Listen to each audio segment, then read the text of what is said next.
Every land's future is defined by nature. Its position on the map and even its shape define its mission, which the heir of the land and the sea, man, will make use of according to his needs and also according to his dreams.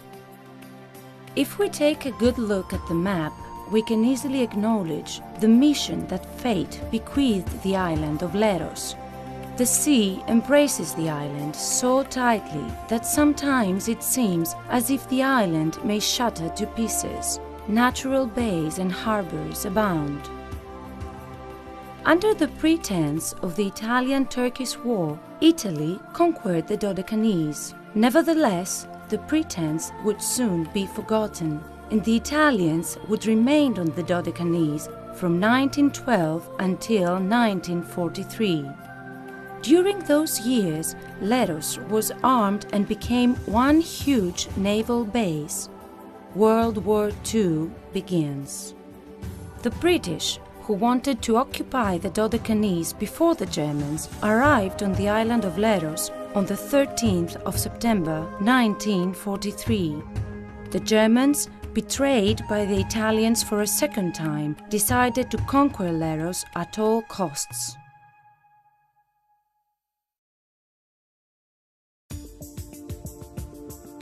Leros, a frontier island of exquisite beauty, still carries in its heart the indelible scars of the war.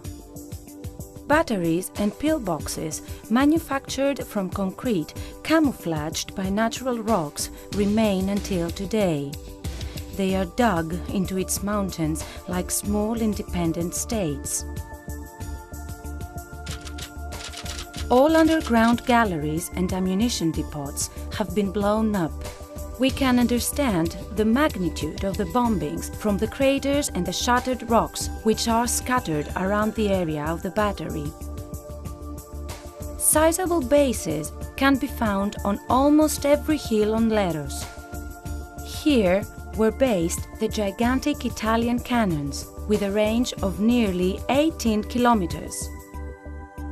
Enemy battleships were unable to defend themselves when they were attacked by these cannons because none of the ship's cannons could reach the coast of the island from that distance. From the Bay of Alintas, where the diving center is based, a team is getting ready to dive to a unique shipwreck museum. The Germans, trying to occupy the island, used every possible means from air and land. A big part of their forces were transported to the island with Junkers 52 aircrafts. The dive begins. A Junkers 52, which was carrying parachutists, is lying at the bottom of the sea. It has been caught by a huge net, and it seems like the aircraft is lying peacefully in a gigantic cocoon. The side machine guns are turned towards the surface of the sea, with a loading clip suspended, ready to fire. They have remained untouched for nearly 65 years. Andreas Hutter, a machine gunner who flew this specific aircraft and is still alive in Germany, said that the plane had been hit hard in the rear rudder. Many men were lost. Looking inside the aircraft, there are helmets, machine guns, personal equipment, and sometimes human bones. Time has frozen. We read an extract from a letter that was sent to Andreas Hutter's family by the squadron leader of the 6th Air Force Squadron, Mr. Auer. Dear Hutter family, on the 13th of November 1943, your son, Andreas Hutter, did not come in from the attack of the enemy on the island of Leros. From that day, he has been filed as missing. We hope and we pray, along with you, that your son has been saved and is now a prisoner. I will get in touch with you personally when I have further news. On the 15th of November 1943, Leros had on its land 22,300 people. The English had 600 dead, the Italians nearly 400. The Germans had approximately 600 dead and nearly 2,000 soldiers lost at sea while they were trying to reach the island and reinforce their soldiers on Leros. Today, Belenis Tower, in the area of Alindas, where the Germans once used as a temporary hospital, has been turned into an exceptional museum.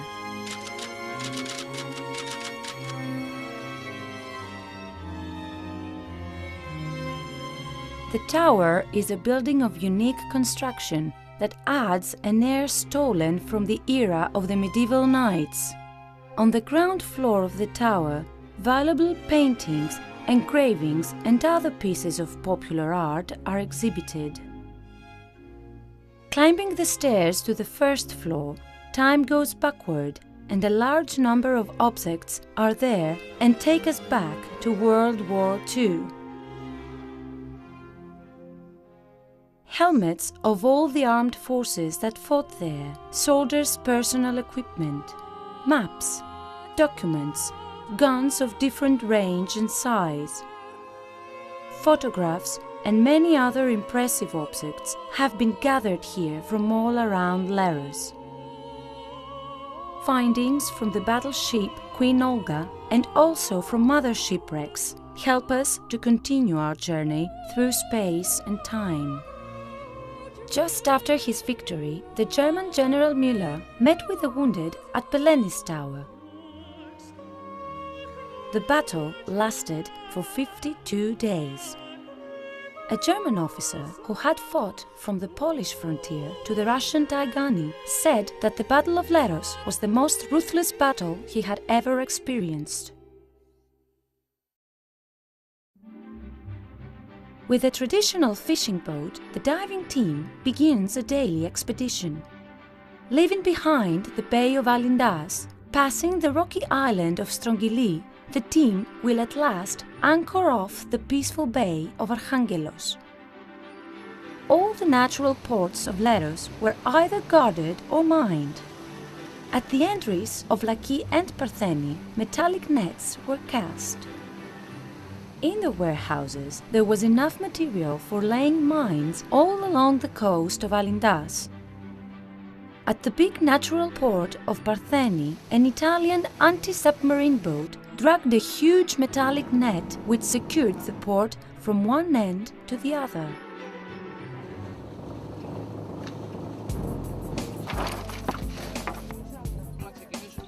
After a short briefing from the head of the expedition, the divers are getting ready to dive into the entrance of the Bay of Partheni.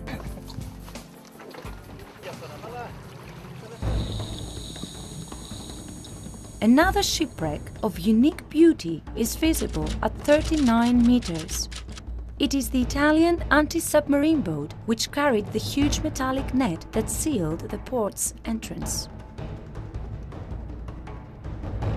The workers and the thick cables that drag the metallic net are still there.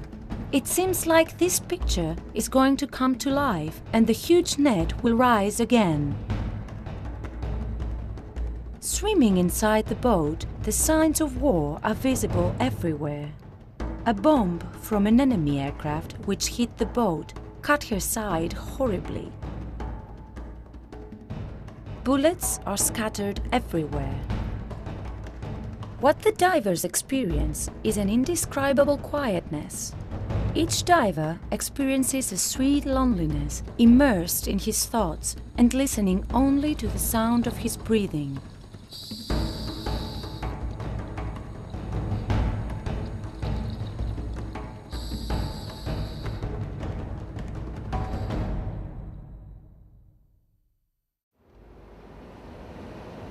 Continuing our journey, we cross rough paths which bring us to hills with incredible views of where many buildings, large cannon bases, pillboxes of unique construction and technique have all been salvaged.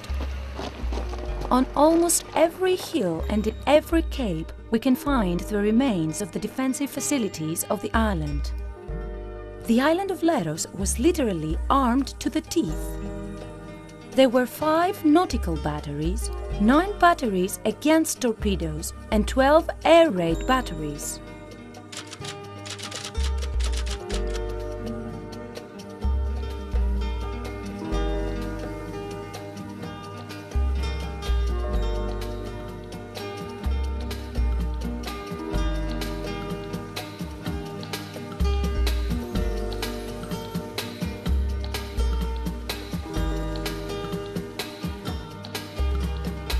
Of the 52 days of the Battle of Leros, during the first 6 there were 300 air raids with 1,369 aircraft flights over its sky.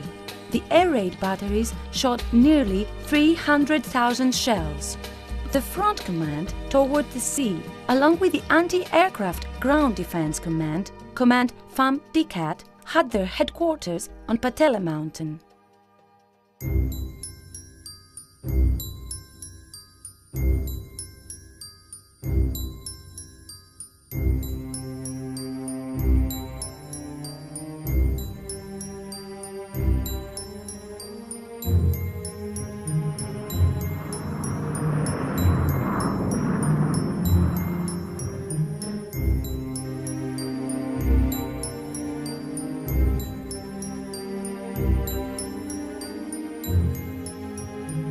The communication centers of both commands were connected inside the mountain. The secured space of the telephone communication center intercommunicated through a horizontal tunnel with an observation tower which was placed on top of the center. In this space, there were telephone booths on the one side, which received the observations, and others which forwarded the commands to the parties on the other side. From FAM DCAT command, only the secured space of the telephone exchange center was salvaged. All the rest of the external junctions were completely destroyed.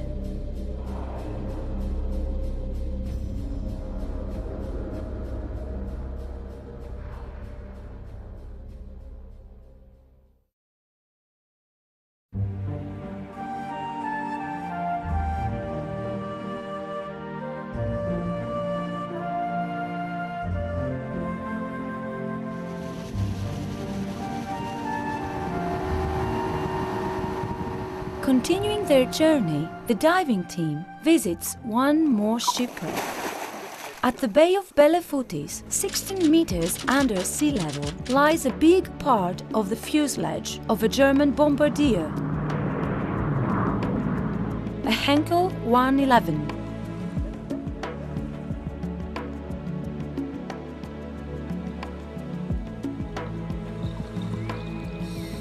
The exact identity of this aircraft has yet to be discovered. It seems to have been dragged there by fishermen's nets. The rest of the aircraft is scattered around and remains to be revealed.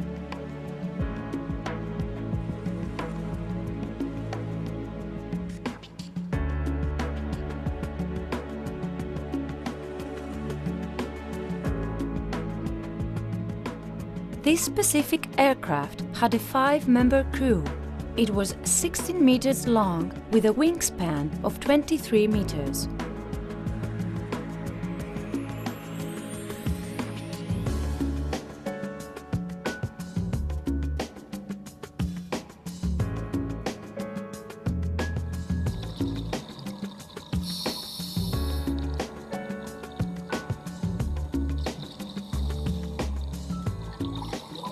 During the landing of the German troops on the island of Leros, the main body of the naval forces landed mostly on the northeast coast of the island. Further north, on Belefoutis Hill, Battery 888 managed to attack 2 landing boats that immediately went up in flames. One of them tried to escape the battle by moving further out to sea so as to have the protection of the anti-torpedo boats. The second was hit from the fire of the 888 battery and suffered severe damage to her rudder. Then it started to move in circles around the rocky island of Strongili, hitting again and again on its grey rocks. This same boat is lying today at the bottom of the sea, at 17 meters depth, very close to the island of Strongili. The boat was so severely hit that she was cut in two, divided into two major pieces. Flare pistols and different kinds of armament are still lying at the bottom of the Aegean. The superconstruction of the landing boat, the ramp, and all the other constructions of the boat have collapsed. Observing the shipwreck more closely, somewhere hidden in the sand lies a soldier's gear, his radio, his flask, the soles of his boots, his helmet are lying there quietly.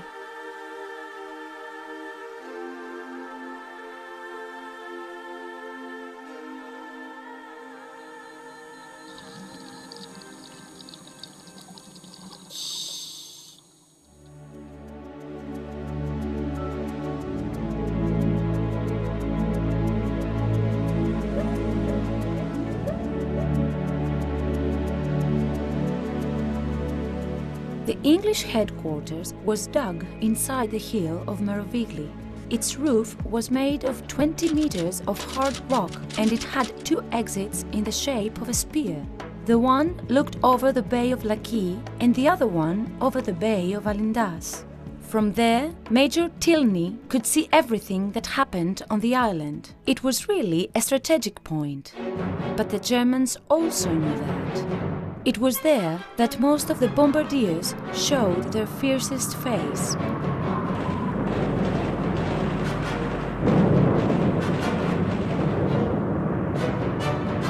The toughest battle was at Merovigli, as one the people of Leros watched in awe. In the area of St. Nicholas Radio, the Italian shielded communication center has been preserved until today.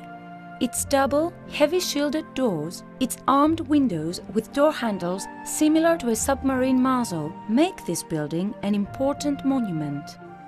When Leros fell, the Germans took over all the Italian facilities. The German eagle still remains in one of these rooms. The three antennas stand arrogantly as if this battle had never happened, as if someone just forgot them there.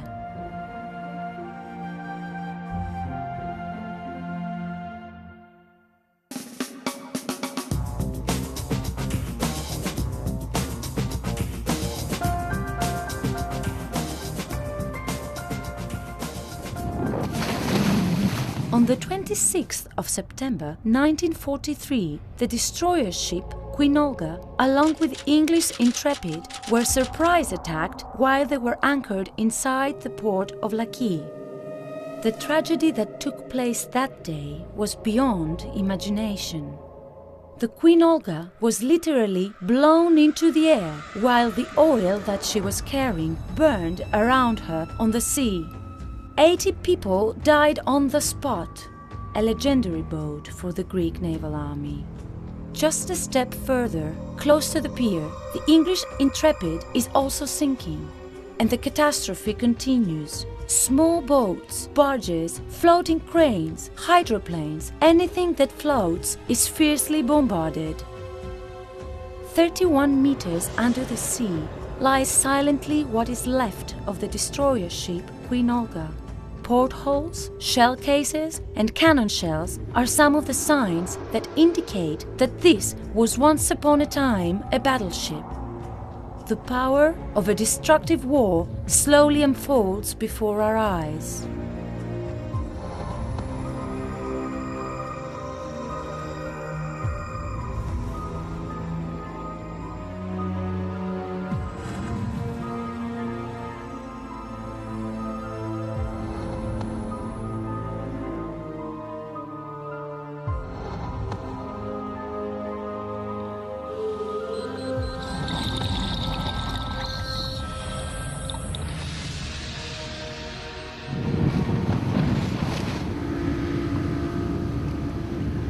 Continuing our diving at Laki, we head towards the entrance of this natural port.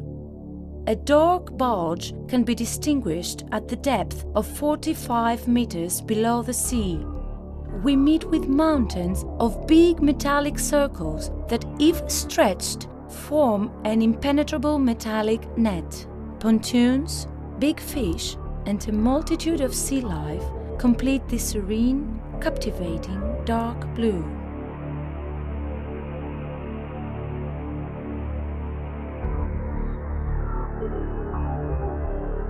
Coming up to a depth of 24 meters, a huge metallic buoy that has been left there since the war is still hanging like the ghost of a flying saucer. At the same place of St. Nicholas Radio, there is another private collection filled with relics from the Battle of Leros in a special space. The love of Mr. Yannis Paraponiaris, his passion for findings of the Second World War, led him to create a sizable collection. Uniforms, gear, missiles from ships, bombs, mines, even aircraft canopies decorate this small area. In an environment so warm, with so many objects around you, you feel like you're touching them, like you're holding them yourself.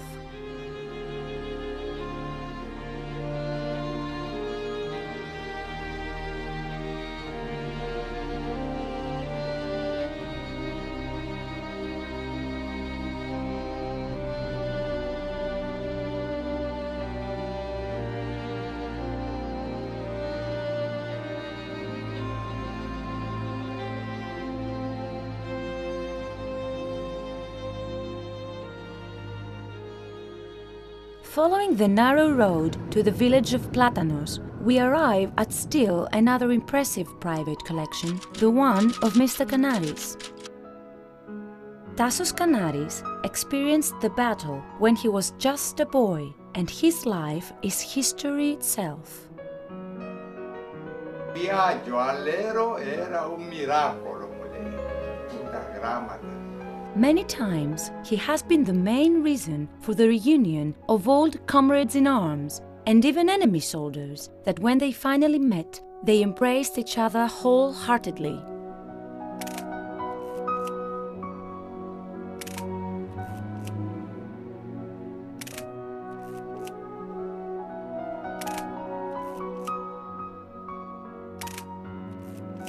He owns a great collection of photographs, personal photographs of the soldiers, letters, and all the bibliography that has ever been written about the Battle of Leros.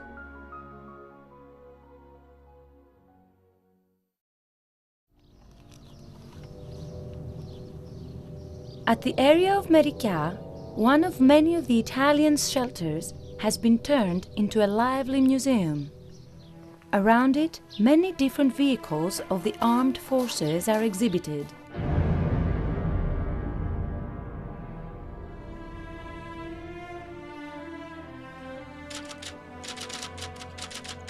This was the tunnel of the Italian Navy Command, and it was so much better than the British commands.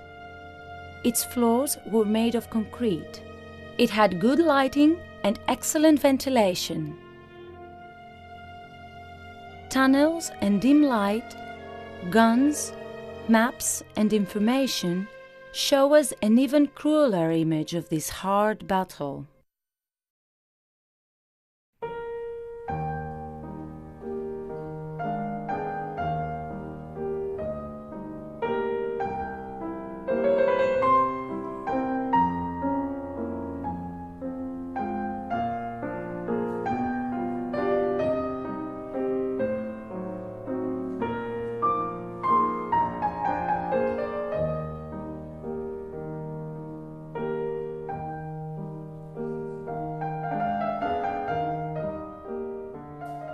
While time passes, the shelters became sites, the shipwrecks became monuments, the barracks became museums, and the pain of the war became history.